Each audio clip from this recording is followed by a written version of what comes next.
السلام علیکم ورحمۃ اللہ وبرکاتہ۔ محترم طلباء کرام، کیا حال چال ہے؟ امید ہے تمام طلباء کرام خیریت سے ہوں گے۔ تو آج کا ہمارا لیکچر احادیث مبارکہ ہیں۔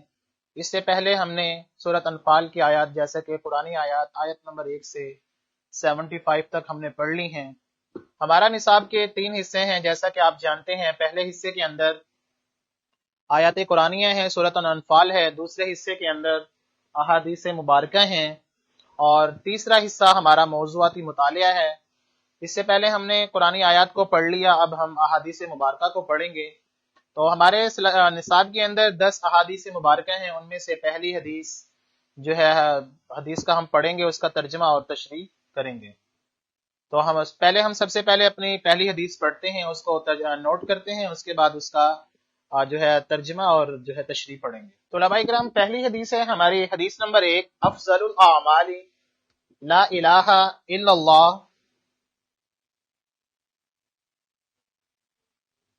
افضل الاعمال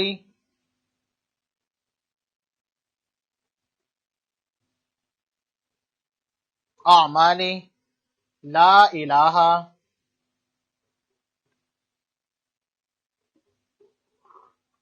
الا اللہ۔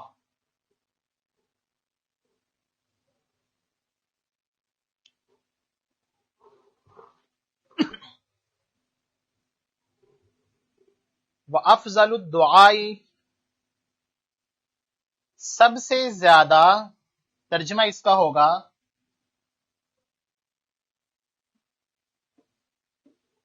سب سے زیادہ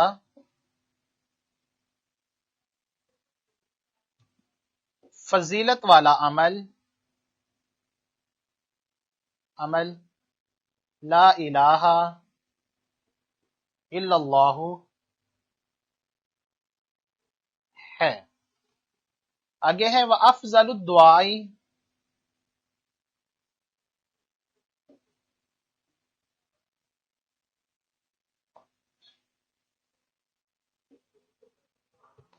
دعاء الاستغفار،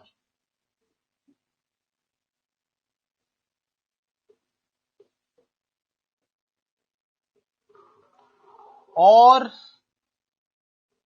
بہترین دعا استغفار ہے۔ جی طلباء کرام، یہ ہماری سب سے پہلی حدیث ہے۔ اس کا ترجمہ ہم دیکھ لیتے ہیں۔ اس حدیث کے 2 ٹکڑے ہیں۔ پہلا، افضل الاعمال لا الہ الا اللہ، کہ سب سے زیادہ فضیلت والا عمل لا الہ الا اللہ ہے۔ وافضل الدعاء الاستغفار، اور سب سے بہترین دعا استغفار ہے۔ تو احادیث مبارکہ کے اندر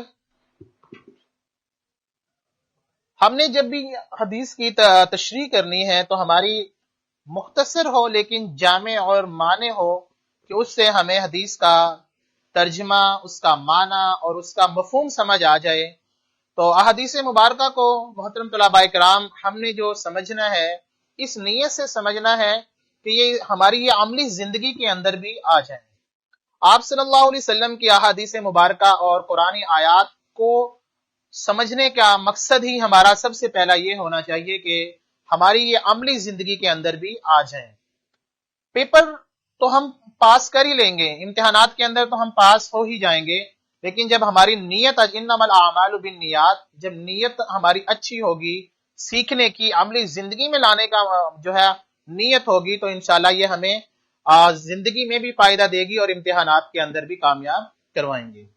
تو یہ ہماری حدیث مبارکہ ہے۔ اس احادیث مبارکہ کے 2 جز ہیں۔ پہلے جز کے اندر اللہ کی توحید کے بارے میں بتلایا گیا ہے کہ جتنے بھی ہمارے کام ہیں، افضل الاعمال لا الہ الا اللہ، کہ جتنے بھی ہم کام کرتے ہیں، تمام کا اعمال عمل کی جمع ہے، یعنی کام، کہ جتنے بھی ہم کام کرتے ہیں، سب کاموں میں سب سے زیادہ افضل جو کام ہے وہ اللہ کی توحید ہے، لا الہ الا اللہ ہے، یعنی اللہ تعالیٰ کی توحید کا اقرار کرنا ہے، جب ہم اللہ کی توحید کا اقرار کر لیتے ہیں تو ہم اللہ کے تمام احکامات کے پابند ہو جاتے ہیں۔ اب ہماری جو زندگی ہے، ہماری زندگی کے اندر ہمارے جتنے بھی کام ہیں، جب ہم توحید کا اقرار کر لیا تو ان تمام کاموں کا جو ہے اٹھنا بیٹھنا چلنا پھرنا، ہر طریقہ عمل جو ہے ہمارا اللہ تعالیٰ کی جو ہے احکامات کے مطابق ہونا چاہیے۔ تو اس میں اللہ تعالیٰ نے یہی فرمایا کہ انسان جب توحید کا اقرار کر لیتا ہے تو وہ اللہ تعالیٰ کے احکامات کا پابند ہو جاتا ہے۔ تو اس لیے جو انسان کو جو ہے اللہ کا سب سے جو ہے اعمال میں سب سے زیادہ پسندیدہ کام بھی یہی ہے کہ انسان کو چلتے پھرتے ہوئے اللہ کی توحید کا سب سے زیادہ اقرار کرنا چاہیے، اللہ تعالیٰ کا ذکر کرنا چاہیے، چلتے پھرتے ہوئے لا الہ الا اللہ کا ورد کرنا چاہیے۔ اسی طرح اب دوسرا اس کا جز ہے وہ افضل الدعاء الاستغفار، اور بہترین دعا استغفار ہے، یعنی اللہ سے اپنے گناہوں کی معافی طلب کرنا ہے۔ دیکھیں دعائیں تو بہت ساری ہیں۔ اب اللہ کے نبی صلی اللہ علیہ وسلم نے فرمایا کہ اگر کسی مومن بندے کا تسمہ بھی ٹوٹ جاتا ہے تو وہ اللہ تعالیٰ سے کیا کرے؟ مانگے۔ اب تسمہ ایک بالکل تسمہ کی مثال کیوں دی گئی کہ تسمہ کو ہم ایک ناقص اور بالکل گھٹیا سی چیز سمجھتے ہیں، تو اللہ کے نبی صلی اللہ علیہ وسلم فرما رہے ہیں کہ دیکھیں دعا جب آپ اللہ سے جو ہے تسمہ بھی ٹوٹ جاتا ہے، ایک نکارہ سی چیز ہے، وہ کوئی بھی اس کی یعنی چیز کی ضرورت کو پورا کر سکتا ہے، اس کے لیے بھی ہم نے جب مانگنا ہے تو کس سے مانگنا ہے؟ اللہ تعالیٰ سے مانگنا ہے۔ اللہ کے علاوہ ہم نے کسی کے آگے جو ہے ہاتھ نہیں پھیلانے، اللہ کے علاوہ کسی اور سے ہم نے مانگنا نہیں ہے۔ تو یہاں پہ دعا، تو یہ دعاؤں میں سب سے بہترین دعا یہ ہے کہ استغفار، انسان کو چلتے پھرتے ہوئے اللہ سے جو ہے استغفار کرتا رہنا چاہیے، معافی مانگنی چاہیے، استغفر اللہ پڑھتے رہنا چاہیے، کہ استغفار کی بہت زیادہ فضیلت آئی ہے کہ جو انسان کثرت کے ساتھ استغفار کرتا ہے اللہ تعالیٰ جو ہے اس کی نمبر ایک تو گناہوں کی جو چھوٹے چھوٹے گناہ ہیں ان کی جو ہے معافیاں ہو جاتی ہیں، اور رزق میں برکت کر دیتے ہیں، اور بہت استغفار کے جو ہے چہرے کے اوپر نورانیت آ جاتی ہے، اور بھی بہت ساری اس کی فضیلتیں ہیں۔ اور جو ہے توحید استغفار کو سب سے بہترین دعا کیوں کہا گیا ہے کہ اگر لا الہ الا اللہ کا اقرار کرنے کے بعد انسان اللہ تعالیٰ کے احکامات کو ادا کرنے میں کوئی کمی بیشی رہ جاتی ہے، کوئی غلطی کوتاہی یا کمی بیشی ہو جاتی ہے، کوئی غلطی سرزد ہو جاتی ہے، کوئی انسان غلطی سے نافرمانی حقوق اللہ کے اندر مطلب کمی کر بیٹھتا ہے، یا حقوق العباد جو ہے اللہ تعالیٰ کے بندوں کے حقوق کرنے میں، یا کسی کا جھوٹ کوئی زبان سے سرزد ہو جاتا ہے، یا کسی کے ساتھ زیادتی ہو جاتی ہے، تو اس کثرت کے ساتھ جب استغفار بندہ کرے گا، اپنی غلطی کے اوپر نادم ہوگا، شرمندہ ہوگا، اور گناہوں کی اللہ تعالیٰ سے معافی مانگے گا، تو اللہ تعالیٰ بھی اس کے بندوں کی جو ہے گناہوں کو کیا کر دے گا؟ معاف فرما دے گا۔ اور اللہ کو سب سے زیادہ پسند یہ ہے کہ اللہ کا بندہ غلطی کرنے کے بعد جو ہے اللہ تعالیٰ سے اپنے گناہوں کی معافی کرے۔ اللہ تعالیٰ کہتے ہیں اپنے بندوں سے 70 ماہوں سے زیادہ کیا کرنے والا ہے؟ پیار کرنے والا ہے۔ یہاں تک کہ اللہ تعالیٰ فرماتے ہیں حدیث مبارکہ کے اندر آتا ہے کہ اگر ایک بندہ 70 بار بھی غلطی کرتا ہے، 70 بار غلطی کرنے کے بعد بھی وہ اللہ کے در پہ واپس آتا ہے، اللہ سے معافی مانگتا ہے، تو اللہ کو یہ عمل سب سے زیادہ پسند ہے۔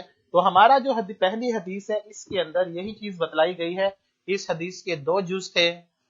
پہلا کہ افضل الاعمال لا الہ الا اللہ، کہ جتنے بھی اعمال ہیں سب میں سے بہترین عمل لا الہ ہے، کہ اللہ کی توحید کا اقرار کرنا، اقرار کرنے کے بعد اس کو جو ہے اللہ تعالیٰ کی جو ہے لا الہ الا اللہ کا جو ہے کثرت کے ساتھ ورد کرنا۔ اور دعاؤں میں سب سے بہترین دعا یہ ہے کہ انسان کو جو ہے اٹھتے بیٹھتے جو ہے کم از کم دن میں 100 بار تو استغفار جو ہے نا کرنی چاہیے۔ اب استغفار کتنی کرنی چاہیے؟ ہم استغفر اللہ بھی کر سکتے ہیں، عربی کے اندر استغفر اللہ بھی پڑھ سکتے ہیں، یا یہ بھی کہہ سکتے ہیں زبان سے یا اللہ میری توبہ، یا اللہ مجھے معاف فرما دے، یہ بھی استغفار ہے، یا استغفر اللہ ربی من کل ذنب اذنبتہ واتوب الیہ، یہ بھی ہم استغفار کا ورد کر سکتے ہیں۔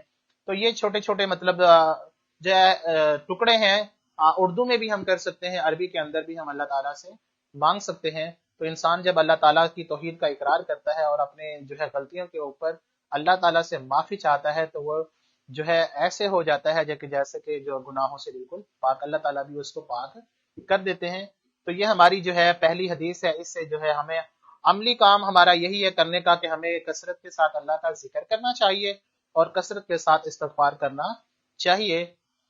اور گناہوں سے ہمیں بچنا چاہیے۔ تو یہ ہماری محترم طلباء کرام پہلی حدیث مبارکہ تھی، اس کا ترجمہ تھا اور اس کی یہ تشریح تھی۔ السلام علیکم ورحمۃ اللہ وبرکاتہ۔